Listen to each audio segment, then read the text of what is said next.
उपचुनाव की काउंटिंग जारी है। 4 सीटों पर अब तक का रुझान आ रहा है। 3 सीट पर बीजेपी आगे, 1 सीट पर कांग्रेस को बढ़त मिलती हुई नजर आ रही है। खंडवा में बीजेपी प्रत्याशी आगे नजर आए हैं, तो वहीं पृथ्वीपुर की बात करेंगे जहां पर बीजेपी को बढ़त बनी हुई है। जोबट में भी बीजेपी ही रुझानों में आगे चल रही है।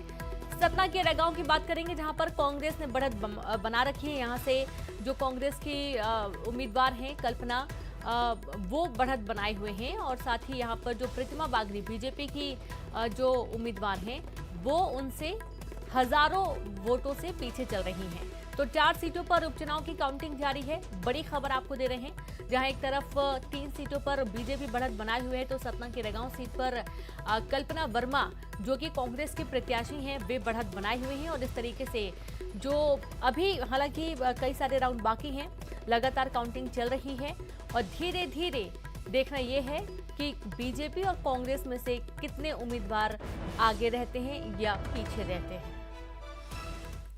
वो भारतीय जनता पार्टी के लिए बहुत सुखद है, उत्साहवर्धक है। खंडवा में हम बहुत आगे बढ़ गए हैं। जोबट के परिणाम मैं बहुत महत्वपूर्ण मानता हूं। अनुसूचित जनजाति में, ट्राइबल्स में, आदिवासी भाई और बहनों में काफी ये प्रचार प्रसार किया गया था कि भारतीय जनता पार्टी आदिवासी विरोधी है। हमने योजनाएं भी बनाई और उनको अपने जनजातीय भाई बहनों के सामने भी रखा। मैं बहुत प्रसन्न हूं,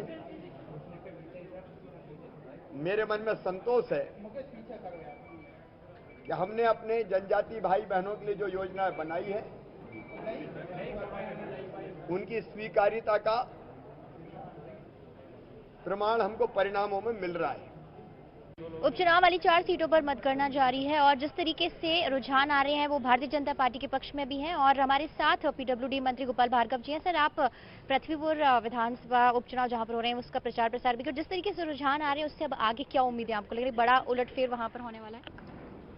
देखिए, बात सही है कि पृथ्वीपुर विधानसभा जितने भी अभी उपचुनाव हो रहे हैं, 3 विधानसभा के और 1 लोकसभा का, उसमें सबसे टफ सीट मानी जा रही थी। सभी लोग कह रहे थे, चूंकि मेरे पास में उस जिले का प्रभार है, निवाड़ी जिले का, तो इस कारण से मेरे ऊपर और ज़्यादा जिम्मेवारी थी। तो मुझे लग रहा था कि यदि परिणाम अनुकूल नहीं रहे तो शायद मेरे ऊपर प्रश्न चल लग जाए। तो मैंने अल्प समय में काफ़ी कोशिश करके, और मुझे कहते हुए प्रसन्नता है कि लोगों ने मेरी भावना को समझा, पार्टी की भावना को, हमारे नेतृत्व को, हमारे कार्यक्रमों को, और इस पे हम लगातार लीड कर रहे हैं। सर, एक तरह से प्रतिष्ठा का सवाल आपने जैसे अभी जिक्र किया कि प्रतिष्ठा का सवाल बन गई थी पृथ्वीपुर में जो उपचुनाव वाली ये जो सीट है, बना दी जाती है जी। जब बना दी जाती है तो फिर मानना भी पड़ती है प्रतिष्ठा। सर, रैगांव में पीछे है लेकिन खंडवा एक तरफा अब जा रहा है, तो इन 4 में से कितनी सीटों पर उम्मीद लग रही है अब जिस तरीके से परिणाम आ रहे हैं? तो मुझे लगता है कि रैगांव यदि थोड़ा बहुत पिछड़ रहे हैं तो अंत में हम जीतेंगे, सभी सीटें जीतेंगे। तो बिल्कुल, ये हमारे साथ पीडब्ल्यूडी मंत्री गोपाल भार्गव है जिन्होंने यही कहा कि जिस तरीके से पृथ्वीपुर सीट को लेकर प्रतिष्ठा का सवाल बन गया था, जिस तरह से उन्होंने वहां पर प्रचार प्रसार को लेकर जनता का समर्थन हासिल करने को लेकर कमान संभाली थी, और अब जिस तरीके से रुझान आ रहा है, जिस तरीके से जनता का समर्थन मिल रहा है, उसके बाद लग रहा है कि अब एक बड़ा उलटफेर पृथ्वीपुर सीट पर होने वाला है। इसी के साथ ही जो 4 सीटें हैं यहाँ पर भारतीय जनता पार्टी पूरे प्रचंड बहुमत से जो है अपनी जीत दर्ज कराएगी। कैमरामैन संजय नामदेव के साथ रंजना दुबे, न्यूज़ 18 भोपाल। 4 सीटों के उपचुनाव को लेकर मिल रहे रुझानों के बाद अब तस्वीर साफ होती हुई नजर आ रही है। खंडवा में बीजेपी जीत की तरफ बढ़ रही है, लेकिन रैगांव सीट पर कांग्रेस अब जीत की तरफ बढ़ती हुई नजर आ रही है। प्रदेश के मंत्री ब्रिजेंद्र सिंह यादव हमारे साथ मौजूद हैं। सर, रैगांव में तो आपकी भी ड्यूटी लगाई गई थी, लेकिन रैगांव से जो खबर निकल कर आ रही है वो बीजेपी के लिए अच्छी नहीं है। चूँकि अभी क्या है, अभी तो रुझान चल रहे हैं, अभी गिनती जारी है। और जैसे कि आप जानते हैं कि क्रिकेट और चुनाव दोनों एक तरह के होते हैं। इसमें लास्ट में ही फैसला होता है कि हार जीत किसकी होती है।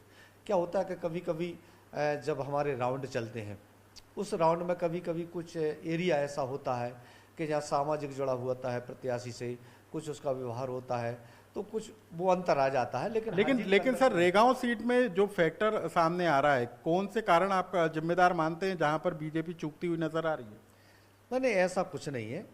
ये तो नहीं कह सकते अपन कि चूंकि पार्टी जो भी निर्णय लेती है और जो भी प्रत्याशी उतारती है सोच समझकर ही उतारती है। तो देखा आपने यहाँ पर अब ये कहीं ना कहीं पूरा जो चुनाव है एक साख का सवाल बना हुआ है, और कांग्रेस के लिए भी बीजेपी के लिए भी। आप देखिए जब सुबह रुझान आना शुरू हुए थे तो पहला रुझान जो न्यूज़ 18 के माध्यम से आपने देखा है उसमें सभी चारों सीटों पर बीजेपी बढ़त बनाई हुई थी। लेकिन अब चूंकि सतना के रेगांव में यहाँ पर जो कल्पना वर्मा है कांग्रेस की प्रत्याशी, वो बढ़त बनाए हुए और काफी अंतर भी अब धीरे धीरे बढ़ता जा रहा है। हमारे साथ खास पैनल भी जुड़ेगा, भोपाल से हमारे साथ लाइव गेस्ट जुड़ रहे हैं, उनका बहुत स्वागत कर लेते हैं। पंकज चतुर्वेदी जुड़ गए हैं, आप बीजेपी प्रवक्ता हैं। अजय यादव जी जुड़ गए हैं, ये कांग्रेस के प्रवक्ता हैं, और साथ ही दिनेश गुप्ता जी पत्रकार हैं। आप सभी का बहुत स्वागत है। सबसे पहले पंकज जी मैं आपके पास आऊंगी। आप सुबह से देख पा रहे थे चारों सीटों पर बीजेपी अच्छी खासी बढ़त बनाई हुई थी, अच्छी खासी पकड़ थी, लेकिन धीरे धीरे जैसे रेगांव की हमने स्थिति देखी है, पहले बराबरी में आई, फिर कांग्रेस धीरे से आगे बढ़ी और अब जो मार्जिन है वो धीरे धीरे बढ़ता ही जा रहा है। पहला रिएक्शन आपका इस सीट को लेकर? देखिए रेणु जी, ये पूरे के पूरे चुनाव परिणाम भारतीय जनता पार्टी के लिए बहुत सुखद हैं। खंडवा लोकसभा में जो 8 की 8 विधानसभा सीटें, वहां पर भारतीय जनता पार्टी बहुत बहुमत से अग्रसर है। पृथ्वीपुर में भारतीय जनता पार्टी की पर्याप्त बढ़त है और वही स्थिति जोबट में है। रेगांव में हम बात करें तो रेगांव में अभी जब मैं आपसे चर्चा करूं तो जरूर हम 3-3.5 हजार वोटों से पीछे हैं, लेकिन मैं जितना रेगांव में जो अभी संपर्क है, कार्यकर्ता हमारे मित्रों से बातचीत हो रही है, तो मुझे लगता है कि जब अंतिम चुनाव परिणाम आएगा तब तक रेगांव भी भारतीय जनता पार्टी के पक्ष में आएगा। लेकिन मैं यहाँ 2-3 चीजें उल्लेखित करना चाहूँगा। सबसे पहले पृथ्वीपुर, जोबट और पृथ्वीपुर की बात करेंगे। दोनों प्रत्याशी जो थे उनको लेकर जिस प्रकार का दुष्प्रचार, व्यक्तिगत आक्षेप और आरोप की राजनीति कांग्रेस पार्टी ने करी, उसका एक करारा जवाब मध्य प्रदेश की जनता जनार्दन ने दिया है। क्या दावा करते थे कमलनाथ जी और कांग्रेस पार्टी के लोग 4-0 से जीतेंगे। तमाम मैं वही अभी ट्वीट चेक कर रहा था कि इंडियन नेशनल कांग्रेस जो मध्य प्रदेश की शाखा है उसका ट्वीट था 4-0 का। तो कभी 28-0 से जीतते हैं, कभी 4-0 से जीतते हैं। परिणाम क्या होते हैं सबके सामने होते हैं। तो अपने घर में ही प्लानिंग कर लेते हैं, घर ही घर में जीत जाते हैं, इनका खुद का अपना आयोग है वही कर लेते हैं। और अब तो मैं इंतजार कर रहा हूं कि कब भारतीय जनता पार्टी के नेताओं पर इनके आरोपों का दौर शुरू हो, कब कांग्रेस पार्टी चुनाव आयोग को कटघरे में खड़ा करे, कब धनवन बाहुबल के आरोप लगाए भारतीय जनता पार्टी पर, कब ये कहे कि अफसर जो थे और जो अधिकारी कर्मचारी थे वो बीजेपी के पक्ष में काम कर रहे थे। सवाल उनका नहीं है, सवाल इस बात का कि कांग्रेस पार्टी को इस बात पर सोचना पड़ेगा कि जिस प्रकार की निम्न स्तरीय शब्दावली का उपयोग करने की राजनीति कांग्रेस मध्य प्रदेश और देश में कर रही है, वो किस स्तर पर कांग्रेस को लेकर जा रही है। आज क्या स्थिति कांग्रेस पार्टी की कि ताले नहीं खुले कांग्रेस पार्टी के कार्यालय के। ये यद्यपि उनका विषय है, पर लोग कह रहे हैं कि कांग्रेस से बड़े नेता अलीगढ़ गए हुए स्थायी ताले लेने के लिए। ऐसी यदि चर्चाएं कांग्रेस पार्टी के लिए हैं और तमाम कुछ क्या नहीं किया कांग्रेस पार्टी ने दिखाने के लिए, लेकिन स्थिति क्या है, परिणाम क्या है। और ये इस बात का परिचायक है रेणु जी की जो मध्य प्रदेश में माननीय मुख्यमंत्री शिवराज जी के नेतृत्व में विकास की असंख्य योजनाएं हैं, उनका प्रमाणीकरण किया मध्य प्रदेश की जनता ने। कोई ऐसा राज्य है देश में जहां भूखंड किसी के पास नहीं तो मुख्यमंत्री की एक अनूठी योजना, मध्य देश की ऐसी पहली योजना कि आवास के लिए प्रधानमंत्री जी की योजना, भूखंड के लिए मुख्यमंत्री जी की योजना। ऐसा कोई राज्य है देश में जहां आदिवासी ब्लॉक में एक गांव तक, एक घर तक राशन पहुंचाने की विशिष्ट व्यवस्था, और वो रोजगार के साथ कि उसके रोजगार का अवसर हमारे आदिवासी भाई बहन को मिलेगा। पैसा एक्ट जो था, पंचायत राज एक्सटेंशन टू शेड्यूल्ड एरिया, 5वीं अनुसूची का विषय जो था वो मध्य प्रदेश में लागू है समस्त उस पर। किसानों के विषय पर चाहे फसल बीमा का योजना हो, न्यूनतम समर्थन मूल्य के विषय हो, मध्य प्रदेश तो रेणु जी ऐसा राज्य है कि जब वनोपज का समर्थन मूल्य दिया जा रहा है और कांग्रेस कहती कि कुछ कथित तौर पर कुछ नहीं किया जा रहा। कौन कौन से विषय कांग्रेस पार्टी ने नहीं उठाए, पर जनता ने सबको करारा जवाब दिया। और ये कांग्रेस को नेताओं को सोचना पड़ेगा जो क्या बात करते थे, दमोह पैटर्न। कहां गया दमोह का पैटर्न? ये रेणु जी कांग्रेस में मोह पैटर्न है, मोह पैटर्न, पुत्र मोह का पैटर्न है, दिग्विजय सिंह कमलनाथ जी के पुत्र मोह का पैटर्न। और इसीलिए उनका पुत्र जयवर्धन सिंह नकुलनाथ के अलावा कोई एजेंडा नहीं दोनों नेताओं का, धृतराष्ट्र हो गए इस उम्र में। और इसीलिए कांग्रेस के नेता पार्टी छोड़ के जा रहे हैं। क्या कहा अरुण यादव जी ने कि उनकी फसल लूटी जा रही 2018 से। तो बाकियों को भी पता है कि फसल वो लगाएंगे, जयवर्धन और नकुल लूट कर ले जाएंगे। आएंगे सर तो आपके काहे पास, के लिए टिकेंगे कांग्रेस? पंकज जी आएंगे आपके पास। अजय जी से भी हम आंसर ले लेते हैं। अजय जी, अब बहुत जैसा कि भी पंकज जी को भी आपने सुना है कि 4-0 से हम आएंगे, वापसी करेंगे सीटों पर, फिर से कांग्रेस आएगी। ये तमाम चीजें पीछे रह गई हैं और जैसा कि बार बार ये आरोप लगते रहे हैं, बार बार कांग्रेस कहती रही है कि किसानों के लिए क्या किया गया है, सिर्फ बातें की गई हैं, उनको कोई राहत नहीं है। कोविड काल की बातें याद दिलाई जाती हैं कि ना जाने कितने लोगों की मौत हो गई है, और कृषि का मुद्दा भी उठता है, बहुत सारे मुद्दे, बेरोजगारी का मुद्दा उठाते हैं। अब रैगांव को छोड़कर बाकी सीटें यदि आप देखेंगे तो आप देख पा रहे हैं अच्छी खासी बढ़त बीजेपी की नजर आ रही है। तो क्या ये सारे मुद्दे पीछे हो गए हैं? किस तरीके से देखेंगे आप इसे? देखिए रेणु जी, मध्य प्रदेश के उपचुनाव में कांग्रेस पार्टी पूरे चुनाव में मुद्दों पे चुनाव लड़ती रही और भारतीय जनता पार्टी इवेंट और मुद्दे भटकाने में चुनाव लड़ती रही। भारतीय जनता पार्टी के नेता प्रपंच करते रहे, जिस तरह से पंकज जी कर रहे हैं, पीसीसी बंद पड़ी है, आइए आपको लंच के लिए हम आमंत्रित करते हैं, पीसीसी में ही चाय या लंच लेने आ जाइए। पीसीसी में तमाम कार्यकर्ता काम कर रहे हैं, प्रदेश कांग्रेस कमेटी पूरी तरह एक्टिव है, लेकिन भाजपा भ्रम फैलाती है। आप उपचुनावों में देश की बात कर रहे हैं, देश में 3 लोकसभा क्षेत्रों में उपचुनाव हो रहे हैं। मंडी, दादर, नागर हवेली में भारतीय जनता पार्टी बुरी तरह पिछड़ गई है। केवल एक खंडवा में 40-50 हजार वोटों की लीड है, जबकि तीनों सीटें आपकी थी एनडीए की। तो उसके बाद आप कौन सी हवा की बात कर रहे हैं? मध्य प्रदेश की बात करें, रेगांव में कांग्रेस पार्टी ने अच्छी बढ़त बना ली है। पृथ्वीपुर में मार्जिनल 2-2.5 हजार वोटों की से हम पीछे हैं, लेकिन हमें पूरी उम्मीद है कि ये बढ़त भाजपा की टिकेगी नहीं, अंततः पृथ्वीपुर कांग्रेस पार्टी जीतेगी जी। भारतीय जनता पार्टी ने जिस तरह से इन उपचुनावों में लोकतांत्रिक मूल्यों का अवमूल्यन किया और साथ ही सरकारी मशीनरी का दुरुपयोग किया, उसके लिए ये चुनाव याद किए जाएंगे। जिस तरह से सरकारी सरकारी मशीनरी वाली जो बातें आती है ना, ये थोड़ी सी हास्यास्पद होने लगी हैं। अब थोड़ी सी हास्यास्पद लगने लगी है, इसलिए लगने लगी है। अब बाकी 3 सीटों पर आप बोलिएगा कि वहां पर मशीनरी का खेल हो रहा है। अब फिर रेगांव के लिए तो आप ऐसा नहीं बोलेंगे, क्योंकि वहां पर तो आपकी अच्छी खासी बढ़त है। देखिए रेणु जी, हम चारों क्षेत्रों के लिए बोल रहे हैं। रेगांव में हम जीत रहे हैं, पृथ्वीपुर भी हम जीतेंगे। तो वहां पर खेल सफल नहीं हुआ, वहां पर खेल नहीं खेल पाई।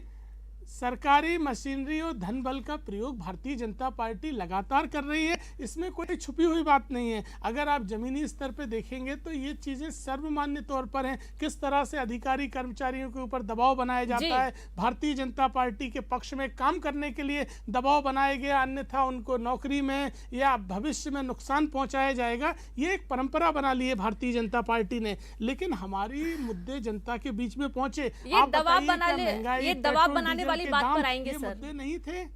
ये दबाव बनाने वाली बात पर आएंगे। ऐसे तो जो कमलनाथ जी हैं वो भी कई बार कह चुके हैं कि कल के बाद परसों भी आता है।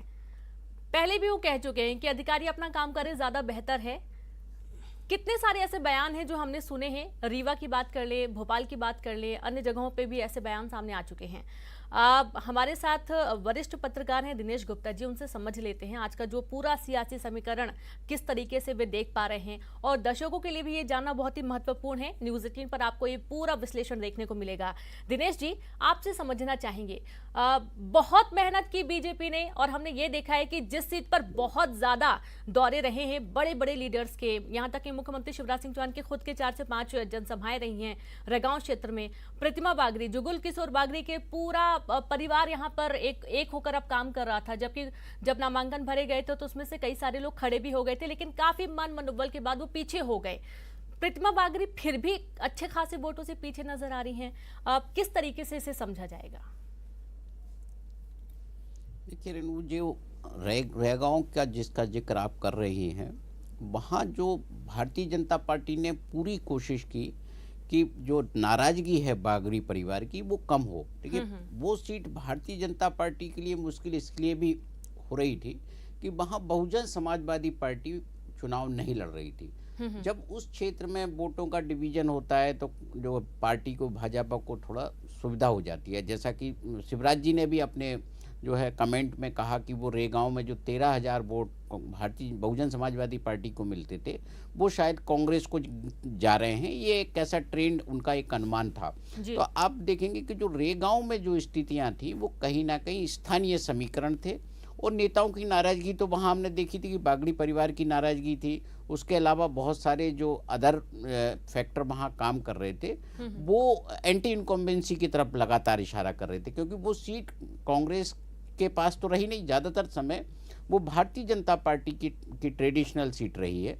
तो वहाँ जो नुकसान है रेगांव में भारतीय जनता पार्टी को, एक तरह से कह सकते हैं कि वो परंपरागत सीट खो रही है। लेकिन उसके लिए देखिए शिवराज जी की हमेशा इच्छा रही है कि वो पृथ्वीपुर सीट जीते, तो शायद ये उपचुनाव ऐसा होगा जिसमें यदि परिणाम जैसा ट्रेंड चल रहा है यदि वो परिणाम में कन्वर्ट होता है तो शायद उनका जो है कई चुनाव की मुराद इसमें वो पूरी हो सकती है। क्योंकि वहाँ आप देखिए कि भारतीय जनता पार्टी का एक नेता भी जो है चुनाव की हिंसा में खत्म हो गए थे, सुनील नायक जी। तो वो सीट तो बड़ी संवेदनशील सीट हो गई थी, लगातार वहाँ ये चलता रहता था। लेकिन जोबट में जिस तरह से कांग्रेस की ट्रेडिशनल सीट हाथ से जाती दिखाई दे रही है, वो कांग्रेस पार्टी के आत्ममंथन की ओर इशारा करती है कि उन्हें सोचना चाहिए कि अपने नेताओं को जो है वो भारतीय जनता पार्टी में भेजना है या पार्टी को भी कुछ मजबूत करना है। मुझे लगता है कि ये जो जिस तरह से लगातार मध्य प्रदेश में कांग्रेस कमजोर हो रही है, उससे जो है आने वाला जो विधानसभा का चुनाव है 2023 का, वो जरूर उसके लिए और मुश्किल भरा हो जाएगा। चाहे वो आप कल परसों या कोई भी बात कमलनाथ जी करें, आवश्यकता इस बात की कि उनका जो कार्यकर्ता है वो जनता के मुद्दों के साथ 24/7 खड़ा रहे। जी सर, एक बहुत ही महत्वपूर्ण बात ये भी है, जोबट की सीट भी देख ली जाए और यहाँ पर जैसे कि पहले ये कहा जा रहा था कि पार्टी विशेष को वोट मिल रहे हैं, इस वजह से सुलोचना रावत को वो कई बार उस सीट से जीत कर आई हैं, कई बार विधायक बनी हैं। और ये कहा जा रहा था एक जैसे कि कांग्रेस का लगातार दबदबा इस सीट पर रहा है, जोबट सीट पर सुलोचना रावत जाती हैं बीजेपी को ज्वाइन कर लेती हैं, वहां से प्रत्याशी बनती हैं। अब यानी कि ये अब बीजेपी का कांग्रेस का जो भ्रम है वो अब खत्म टूट जाना चाहिए कि पार्टी विशेष नहीं बल्कि व्यक्ति विशेष को वोट मिल रहे थे अभी तक। नहीं, इसको आप देखिए, कांग्रेस पार्टी के जो नेता हैं उनकी खासियत यही होती है कि उनका खुद का भी पर्सनल वोट बैंक होता है। जब वो जाते हैं तो वो वोट बैंक भी उनके साथ जाता है। भारतीय जनता पार्टी का जो व्यवस्था है, जो कार्डर बेस्ड पार्टी होती है, उसकी व्यवस्था अलग है।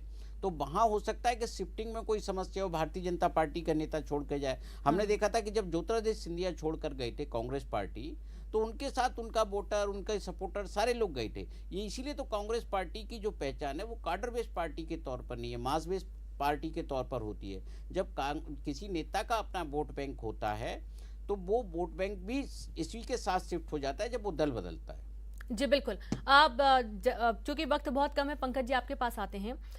बहुत मेहनत की बीजेपी ने, हमने देखे हैं कि बहुत सारी जनसभाएं, कई बड़े लीडर्स भी पहुंचे हैं सीटों पर कैंपेनिंग के लिए। रेगांव सीट थोड़ा सा निराशाजनक लग रहा है बीजेपी के लिए। 3 सीटों पर तो अच्छी खासी बढ़त है, अभी भी उम्मीद है क्या सर? निश्चित तौर पर मैंने जैसा आपसे कहा कि रेगांव में बहुत इतना डिफरेंस नहीं है कि जो बच्चे पूरा नहीं कर सके। तो जो भारतीय जनता पार्टी की अभिलाषा और आशा दोनों थी 4 गिरोह की, मुझे लगता है कि 1-1.5-2 घंटे बाद जब चीज़ें और स्पष्ट होंगी तो विषय भारतीय जनता पार्टी के पक्ष में होगा। लेकिन चिंतन मंथन कांग्रेस पार्टी को करना है कि कांग्रेस पार्टी की कथित तौर पर कही जाने वाली सीटें पृथ्वीपुर और जोबट क्या स्थिति है। क्या आरोप लगाया था? बाहरी प्रत्याशी वो भारी पड़े भारतीय जनता पार्टी के प्रत्याशी कांग्रेस के प्रत्याशी के ऊपर। और अब सोचना कांग्रेस को है कि झूठ, असत्य, निराधार, अनर्गल आरोप की जो राजनीति कांग्रेस इस प्रदेश में कर रही है उसको बंद करना पड़ेगा, नहीं तो जनता कांग्रेस को कहीं नहीं छोड़ेगी। अजय जी, जल्दी से भारी पड़ेंगे वही प्रत्याशी जो कि कांग्रेस छोड़कर बीजेपी में गए थे, बाहरी प्रत्याशी आप बोल रहे थे, वही अब कांग्रेस पर भारी पड़ते नजर आ रहे हैं। बहुत शॉर्ट में सर।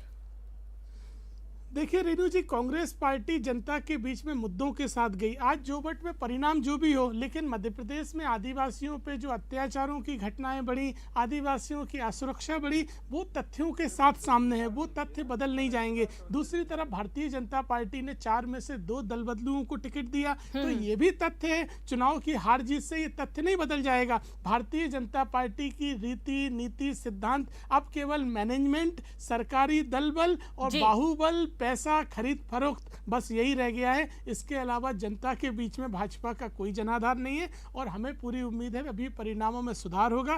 पृथ्वीपुर और रेगांव तो कांग्रेस निश्चित ही जीतेगी और अन्य क्षेत्रों में भी हम उम्मीद कर रहे हैं कि सुधार होगा। बिल्कुल सर, कुछ भी हो जाए उम्मीद बरकरार रहनी चाहिए और ये बहुत महत्वपूर्ण भी है हर एक इंसान के लिए भी, पार्टी विशेष के लिए भी। बहुत शुक्रिया आप सभी कम से जुड़ने के लिए। और अभी आपको सुनाएंगे कि यहाँ पर ज्ञानेश्वर पाटिल जी का क्या कुछ कहना है। दर्ज करेगी जो जनता का आशीर्वाद, जनता का सहयोग हमारे माननीय प्रधानमंत्री जी पर, हमारे माननीय मुख्यमंत्री जी पर जो विश्वास है, क्योंकि जनहितैषी काम हमारी भारतीय जनता पार्टी की सरकारों ने किए हैं और हमारे कार्यकर्ताओं की मेहनत की बदौलत जनता ने भरपूर आशीर्वाद दिया है और ऐतिहासिक परिणाम आपको देखने को मिलेगा। जो हमारी प्राथमिकता सबका साथ, सबका विकास, सबका विश्वास और सबका प्रयास, ये जो हमारे प्रधानमंत्री जी ने जो मूल मंत्र दिया है, मोदी जी ने, उस मूल मंत्र को हम सब लोग अपना रहे और उसी पर सारे जनप्रतिनिधि। कांग्रेस को क्यों नकारा गया? कांग्रेस तो खत्म हो चुकी साहब, कांग्रेस बची का है। भैया कांग्रेस बहुत उत्साहित थी कि ऐसा माना जा रहा था कि बीजेपी में भीतरघात है। मुंगेरीलाल की असली शब्द देख रहे कांग्रेस। तो आज का दिन बहुत ही खास है। लगातार आप नजर बना के रखें न्यूज़ 18 MP छत्तीसगढ़ पर। मुझे दीजिए इजाजत, नमस्कार।